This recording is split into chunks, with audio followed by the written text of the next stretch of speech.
धम्मपद पाली साहित्य का एक अमूल्य ग्रंथ रत्न है।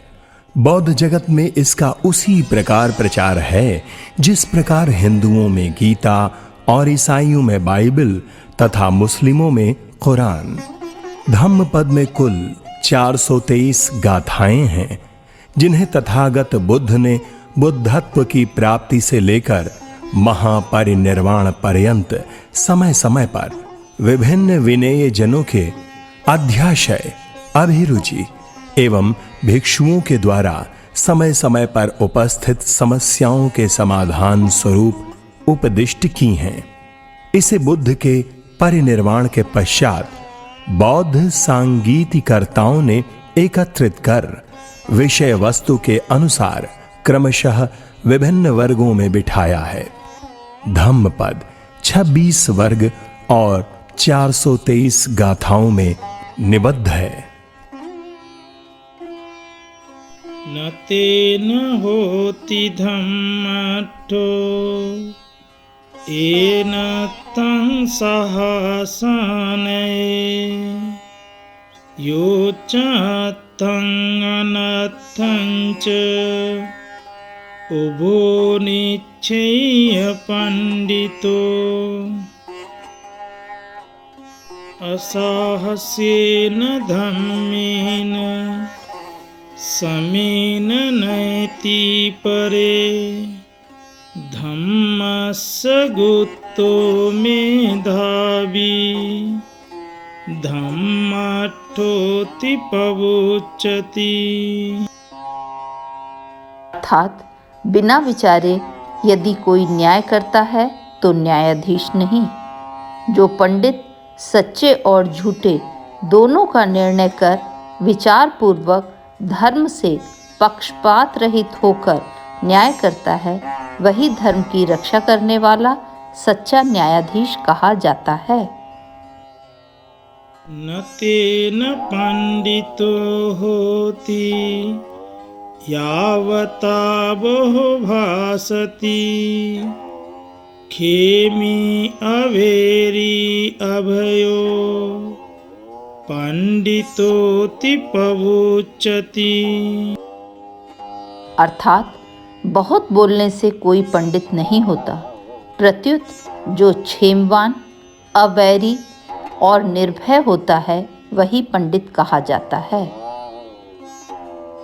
न तावता धम्मधरो यावता बहु भासति यो च अपंपि सुत्तान धम्मं कायेन पश्यति सबे धम्मधरो होति यो धम्मं नपमज्जति।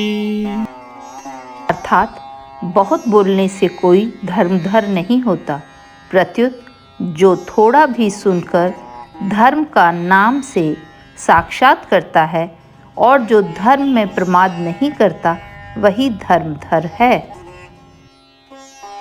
न तेन थेरो होति येन सफलितं शिरो परिपक्को वयोतस्य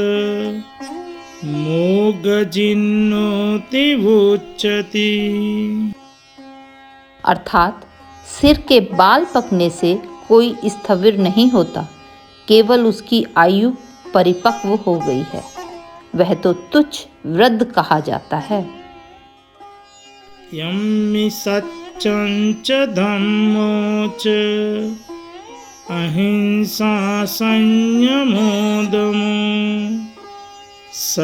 सवेवन्तमलो धीरो थेरो यति पवोच्यति। अर्थात जिसमें सत्य, धर्म, अहिंसा, संयम और दम है वही विगतमल, धीर और स्थविर कहा जाता है।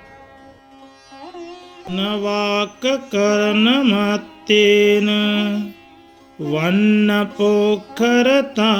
वा साधुरूपो नरो होती इसकी मच्छरी सठो।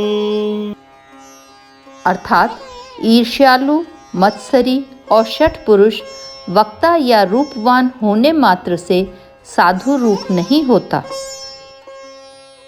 यस्य चेतं समुच्छिन्नं मूलघच्चं समूहतं सवंत दोषो मेधावी साधुरूपोति उच्यते। अर्थात जिसका यह रूप बिल्कुल जड़ से उच्छिन्न हो गया है, समूल नष्ट हो गया है, वही द्वेष रहित मेधावी साधु रूप कहा जाता है।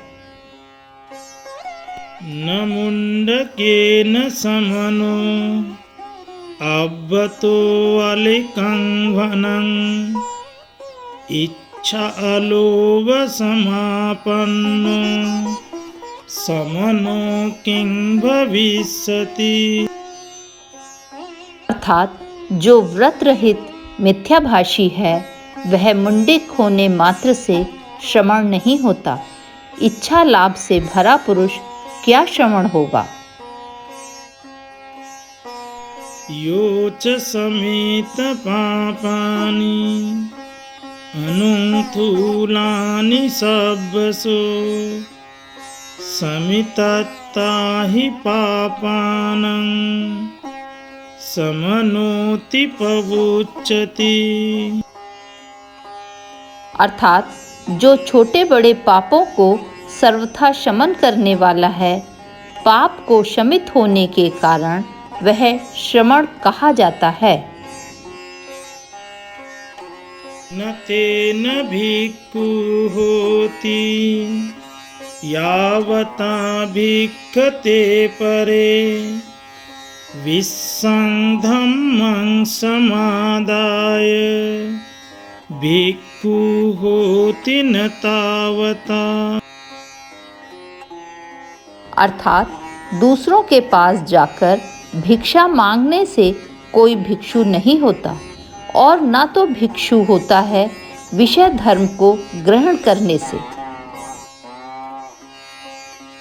योद पुण्यंच पापंच बाहित्वा ब्रह्मचर्या वा संखाय लोके चरति सवे भिक्खूति उच्यति। अर्थात जो यहाँ पुण्य और पाप को छोड़ ब्रह्मचारी बन ज्ञान के साथ लोक में विचरता है वह भिक्षु कहा जाता है। नमोनेन मुनि होति मूल रूपो अविद्यसु यो चतुलं वापग्गः वरमादाय पंडितो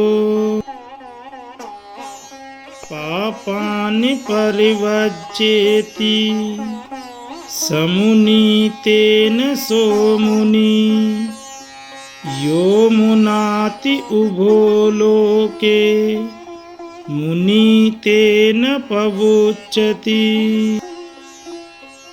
अर्थात मौन धारण करने मात्र से कोई अविद्वान मूढ़ मुनि नहीं होता। जो पंडित मानो श्रेष्ठ तुला ग्रहण करके तीनों लोकों का मान करता है और पापों को छोड़ देता है वह इस कारण मुनि है और मुनि कहा जाता है। न तेन अर्यो होति येन पानानि हिंसति अहिंसा सब्बपानानं